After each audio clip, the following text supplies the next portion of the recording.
महाराष्ट्र केसरी ही केवळ एक स्पर्धा नाही, तर महाराष्ट्राच्या कुस्ती परंपरेतील अत्यंत प्रतिष्ठेची स्पर्धा आहे।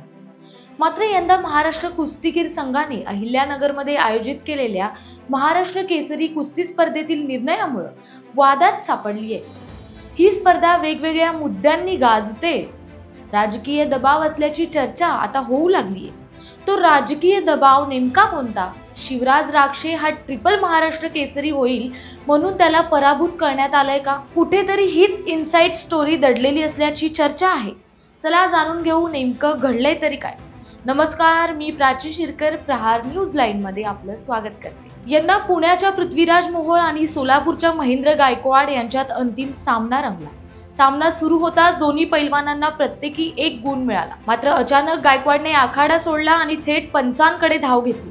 यामुळे गोंधळ उडाला आणि पंचांनी मोहोळ याला विजयी घोषित केलं।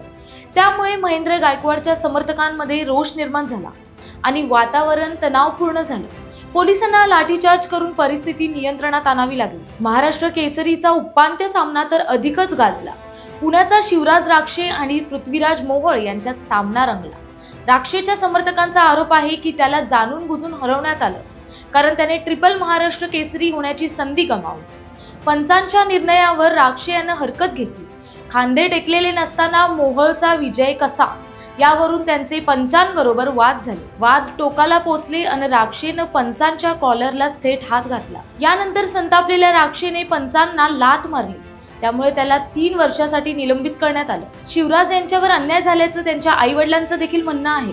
यासोबतच महेंद्र गायकवाडलाही मैदान सोडल्यामुळे 3 वर्षांसाठी निलंबित करण्यात आलं। अशातच कुस्तीपटू चंद्रहार पाटील यांनी या वादात उडी घेत आता त्यांना मिळालेल्या दोन्ही गदा परत करण्याचा निर्णय घेतलाय। त्यांनी 2009 मध्ये झालेल्या अन्यायाची आठवण सांगत आपल्यावर अन्याय झाला होता हे आता मान्य केलं जातं। मात्र त्यावेळी कुणीही आवाज उठवला नाही असा आरोप केलाय। त्यामुळे त्यांनी महाराष्ट्र केसरीच्या दोन्ही गदा परत करण्याचा निर्णय घेतलाय। दुसरीकडे कुस्तीमध्ये आता राजकीय हस्तक्षेप होत असल्याचे आरोप होऊ लागले। महाराष्ट्रातील राजकीय नेते या स्पर्धेवर प्रभाव टाकत आहेत का, यावर चर्चा गरजेची आहे। शिवराज राक्षेला न्याय मिळेल का? स्पर्धेतील वादाचा काही तोडगा निघेल का? कुस्तीचा सन्मान कायम राखला जाईल का, हे पाहणं देखील महत्त्वाचं ठरेल। तुम्हाला काय वाटतं, या प्रकरणात खरंच अन्याय झाला आहे का? तुम्ही याबाबत काय विचार करता? तुमचे मत आम्हाला कमेंटमध्ये नक्की कळवा आणि आमच्या चॅनलला लाईक, शेअर, सबस्क्राईब करायला विसरू नका। धन्यवाद।